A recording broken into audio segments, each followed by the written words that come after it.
What's up, guys? This is Jim City Digimon. I'm bringing you a deck profile for Gallantmon. I took this to my locals on Sunday, and I went 3-1 with it. And I've been kind of playing around with it all weekend, and I'm going to give you a breakdown of it and kind of my thoughts and opinions on it. Overall, I think the deck is fun. It is semi-competitive, but I don't think my build is the most optimized. But we're going to go ahead and get started with eggs.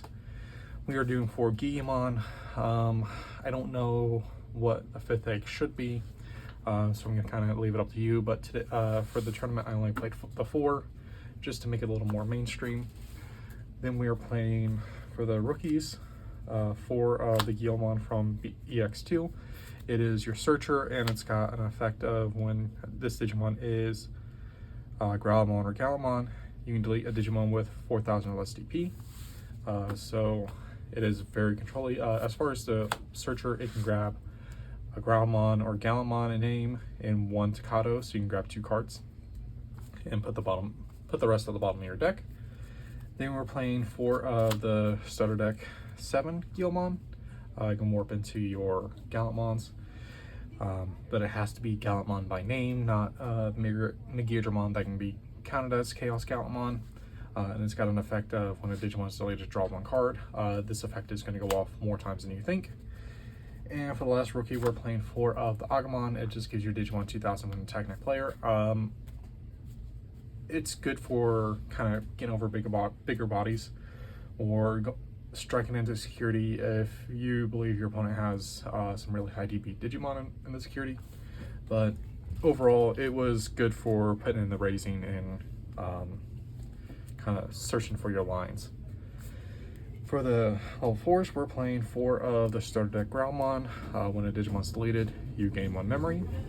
This helps out with kind of memory control in a way. Then we're playing 3 of the Growlmon from EX2. When attacking, you can delete one of your opponent's Digimon 2,000 or less DP. And if you have a Tamer, you can delete a 4,000 or less DP. And it's got an inheritable effect of deleting a Digimon with 4,000 or 3,000 or less DP, provided it's a Growlmon or Chaosmon in its name. As you can see, kind of the trend with the Growlmon and Gallantmons, there's a limit of DP that you can delete. It helps just kind of control boards in the lower lines. We're also playing 2 of the starter deck 1 Greymon, give you security attack +1. Great for just checking a lot of security early game. And to close out the game, if possible, we're doing 1 Agunimon. This never came up, so I would probably go with more Greymon or something else that you might feel that's better. Like I said, it just did not come up at all during the tournament. For the level 5s, we're playing 4 of the Rise Greymon. It's got the main effect of Digiburst 2 to play a Tamer, which is really nice. So you can play like one of your memory setters or a Takato, and then just evolve into a Gallantmon and get Blitz. And it's got the inheritable of when attacking, give one of your opponent's Digimon -2k DP. This is kind of crucial in a way of being able to minus DP on Digimon that are bigger body to get into the range of popping with your deletion effects. We're playing 3 of the EX2 War Growlmon. When attacking, delete one of your opponent's Digimon with 4,000 or less DP. If you have a Red Tamer, 6,000. It is a nice big body of 8k, and the inheritable can allow you to add 1,000 to the maximum DP you can choose on DP deletion effects. So it allows you to do 8k with the Gallantmon or whatever deletion cards you're using. You can go up by 1,000. And for the last 2, we're playing War Growlmon from the starter deck. When attacking, delete one of your opponent's Digimon with 3,000 or less DP. And then the inheritable, when a Digimon's deleted, you gain security attack +1. That really didn't come up too much, if at all. Mostly because it's a 2 of, and I didn't see it too much. So when it does go off, you get that additional attack. It's really nice, but you can proc the effect more times than what you think. For the level 6s, you're playing 2 Gallantmon from the EX2. It's got the abilities of your turn it gains 2,000, so it is 1400 DP, 14,000 DP Digimon. Your turn, when you have a red Tamer in play, you can add 2,000 to your DP maximum, 2,000 to the maximum DP deletion effects. And when attacking, choose any number of your opponent's Digimon whose total DP adds up to 6,000 or less and delete them. So essentially, it gives itself a maximum of 8,000. And if you pair it with the EX2 or Gallantmon, that's 9,000. Great for clearing off some smaller bodies and possibly getting rid of making the bigger body smaller and swinging over them. Or deleting them to get some of your on deletion effects. So you're going to be gaining memory, drawing cards.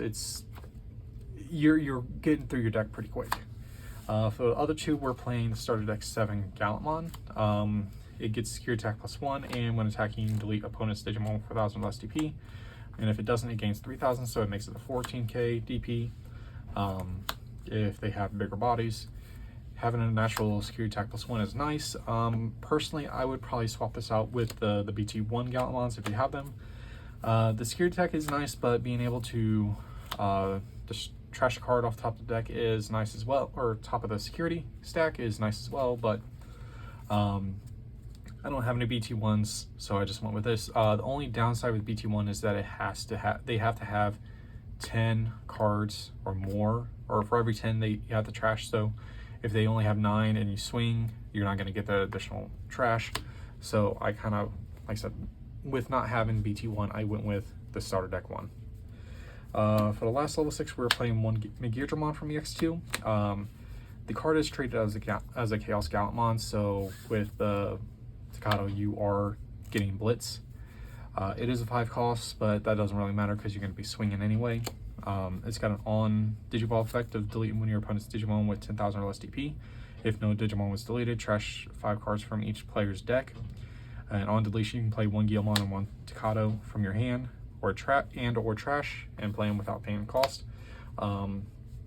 This card was super clutch in the yellow hybrid matchup because it was swing and fear nothing, because it will give you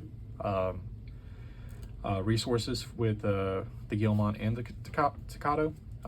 So just swinging with this, getting a possible security attack +1, not caring if it dies, so you can set up for one of your Digimon and raising to swing for Blitz for game. And for the level 7, we're playing only 2 of the Crimson mode.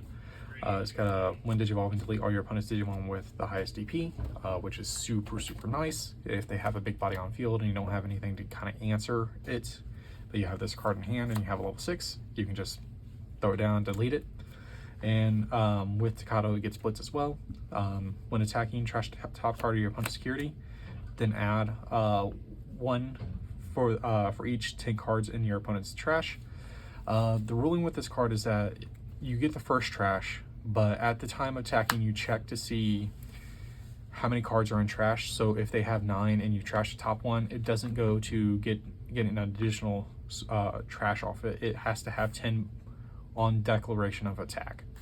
So unfortunately, that is how it is ruled, and that's how I played it. I saw it on Sushi's YouTube channel, and it was not. I don't like the way it was ruled, but I understand it as well. So that's the way it's ruled. That's the way it's going to be played. For the Tamers, we are playing for the main guy himself, Staccato. When one of your opponent's Digimon is deleted, you can suspend this Tamer to gain 1 memory, which is super nice.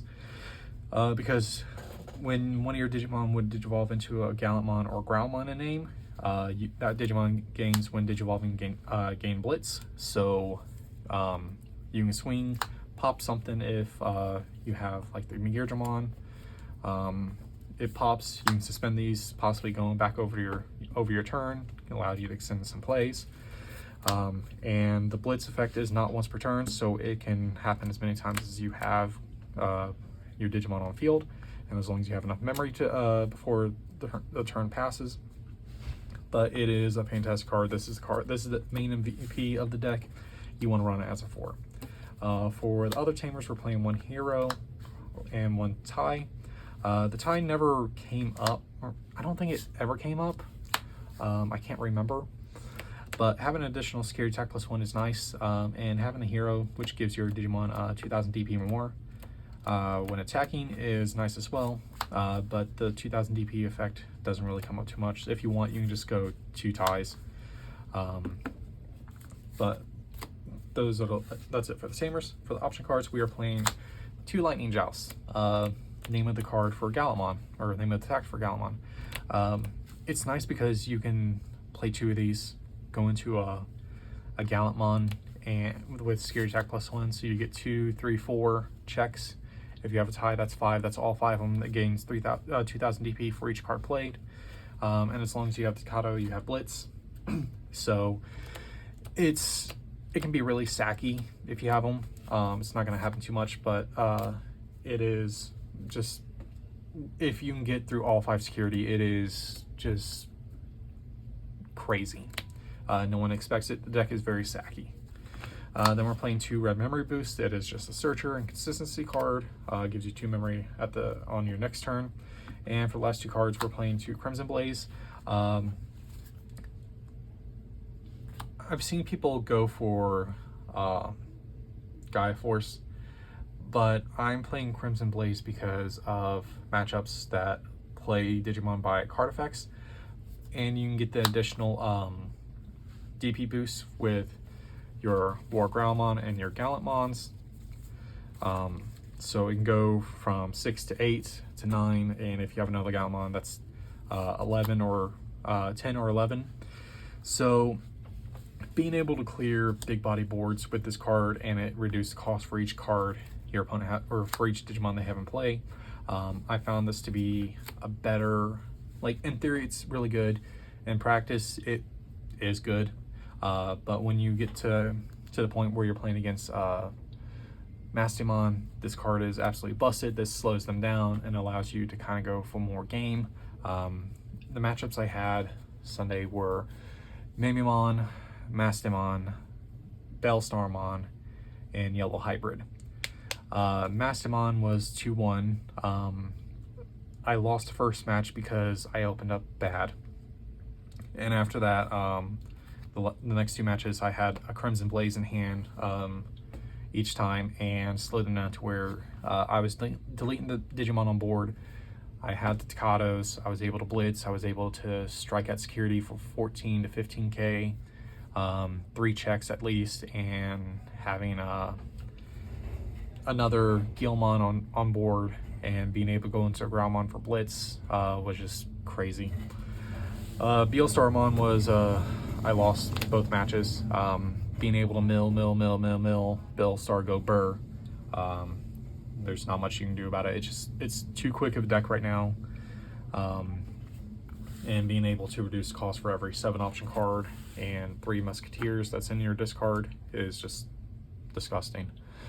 Mamimon, balls to the walls. I won both matches. It was not difficult. I think my opponent misplayed with the decoy effects.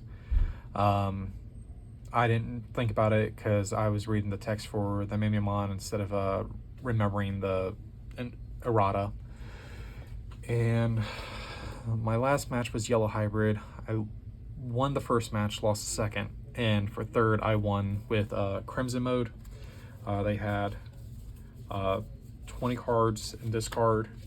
I had the Staccato out. I went into the Crimson mode after, on the third game, going from Digimon and just swinging in security 2 times, getting rid of 2 security, and deleting their, they had a Dynasmon on field.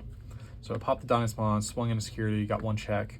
I didn't care if this thing lived or died because I had another Gallantmon set up in the back, and I had Crimson mode in hand. I swung in with Digimon for the last check. Got 20 into the discard, went into Crimson mode over the Gallantmon, and discarded 1 card, discarded another card, and that was game. And that's why I said this deck is really sacky, because if it sets up right, it is just crazy how good it is. But the biggest problem I found with this deck was that it lacked some consistency, and I think my ratios aren't all that great. It was kind of a deck that I saw from Digimon Meta that went over in Japan, and I had all the cards, so I was like, okay, we'll just throw it together, see how it does. It did pretty good. I enjoyed it. It was a fun deck. But there's something about it that's missing. Maybe it's just ratios. But overall, I had a fun time with the deck. It was really good in my opinion, outside of just opening hands being horrible. At my locals, we're allowed mulligans, so that kind of helped. Then there was times where it didn't help, but I was still able to win. But overall, if I was to rate this deck, I would say currently in the way it's built, I'd give it a 7 out of 10. If I could build it better, and I had access to all the cards, I would definitely put in at least one of the BT1 Gallantmons, because that could have possibly won me the Beelstar matchup by just trashing 2 or 3 cards from their security stack with that Gallantmon. And then if I had a level 6 that was in the back, could have just gone for Crimson mode and won. But yeah, solid deck overall.